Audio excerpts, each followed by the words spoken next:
hours for EDH. Hey ho, it's time to sail with Mastering Commander. Ahoy there, and welcome to Mastering Commander.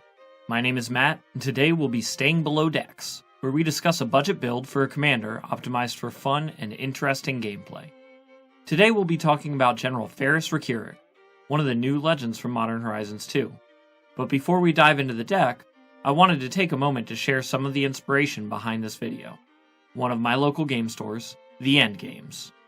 Located in Charlottesville, Virginia, The End Games is a place I've gotten to play Magic at for many years. Last year, they advertised a special league known as $50 Heaters, where you could enter a weekly Commander league with other people, all piloting decks, costing no more than $50.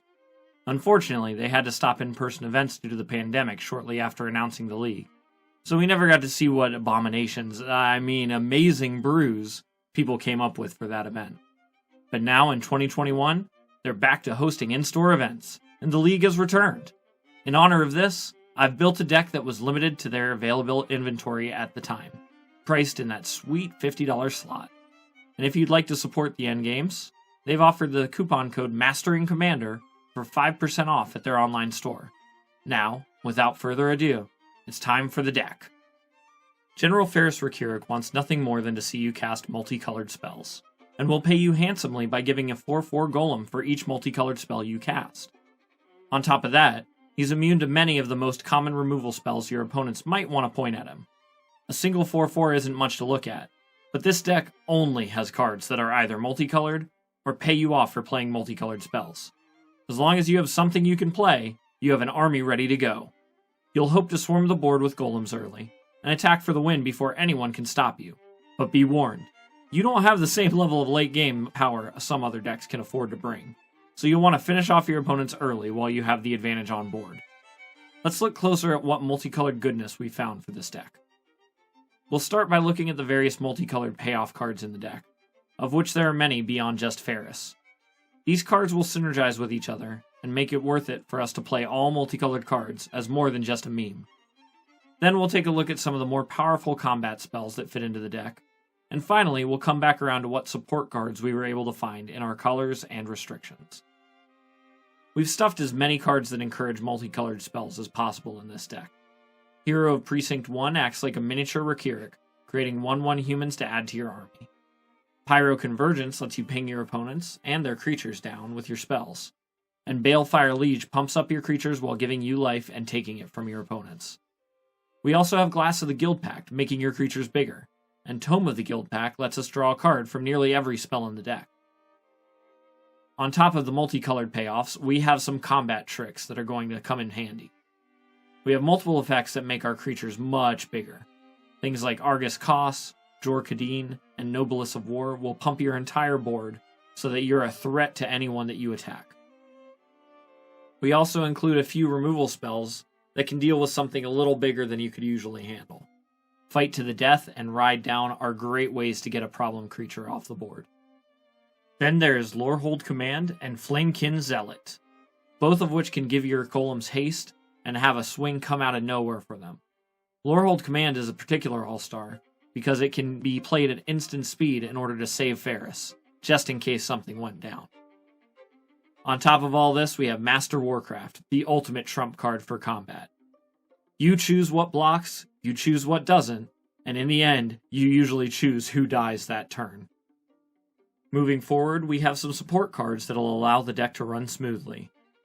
We have card advantage in the form of Belborka, to exile a card at the beginning of each turn for us to play, or for larger chunks of advantage, we have Reconstruct History, to return things from our graveyard, or Showdown of the Scalds, to access the top 4 of our library quickly.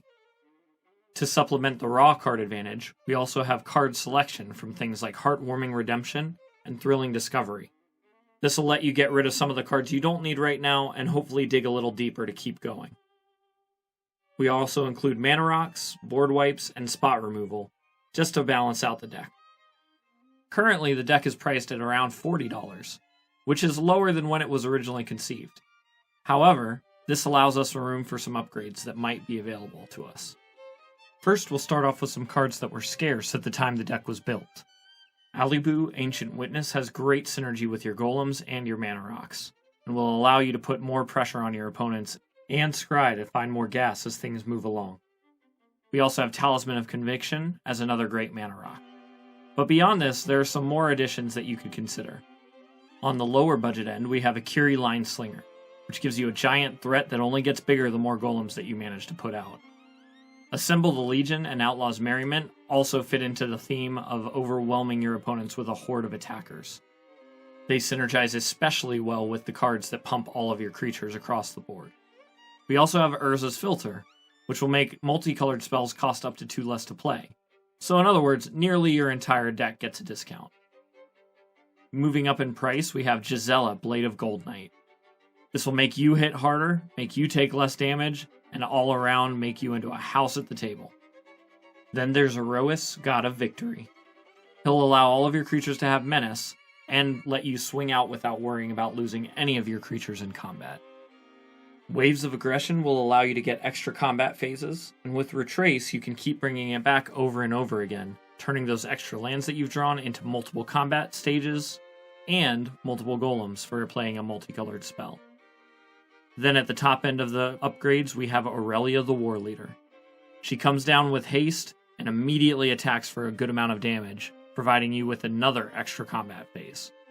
With all these upgrades, you'll be able to attack more often and steal those wins out of nowhere that no one was expecting you to get.